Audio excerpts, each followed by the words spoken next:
Tailoring చేసే వాళ్ళందరికీ festival season వస్తే నవ్వాలో ఏడవాలో కూడా తెలియదు. అందరూ ఫెస్టివల్ సీజన్ లో అన్ని పనులు చేసుకుంటూ హ్యాపీగా ఎంజాయ్ చేస్తూ ఉంటారు. కానీ టైలర్స్ మాత్రం పండగ లేదు పబ్బం లేదు, కూర్చున్న కుర్చీని కుట్టే మిషన్ ని వదలకుండా కుడుతూనే ఉంటారు. మాకేదో ఫ్రీగా కుట్టినట్టు అంత బాధపడుతూ స్టిచ్చింగ్ చేసే బదులు మీరు కూడా ఆ స్టిచ్చింగ్ వర్క్ మానేసి హ్యాపీగా పండగలు చేసుకోవచ్చు కదా అని అనుకుంటారేమో. పండగలు చేసుకోకుండా కుట్టాలి అని టైలర్స్ కూడా ఉండదు. ఎందుకంటే మనం మనీ అనేది ఎప్పుడైనా సంపాదించవచ్చు, కానీ ఫ్యామిలీ మొత్తం అందరూ కలిపి హ్యాపీగా ఎంజాయ్ చేసే మూమెంట్స్ ఏమైనా ఉన్నాయి అంటే ఈ పండగలు మాత్రమే. నాకు తెలిసి టైలర్స్ అందరూ పండగ రోజున కూడా స్టిచ్చింగ్ చేస్తూనే ఉంటారు.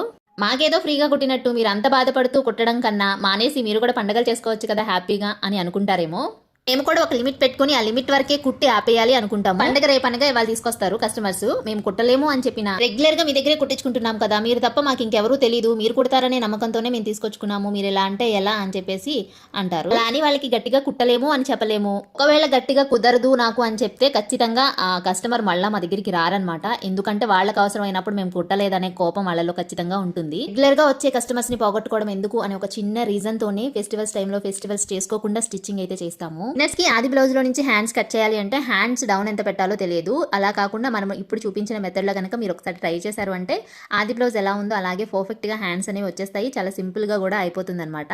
ఇంతకీ ఈ వీడియో టైలర్స్ చూస్తే మీరు ఫెస్టివల్ సీజన్ లో ఫెస్టివల్స్ జరుపుకుంటారా లేదా టైలరింగ్ చేస్తారా అనేది కామెంట్ సెక్షన్ లో కామెంట్ చేయండి. వీడియో నచ్చితే లైక్ చేసి యూస్ఫుల్ అనుకుంటే షేర్ చేయండి. Thank you.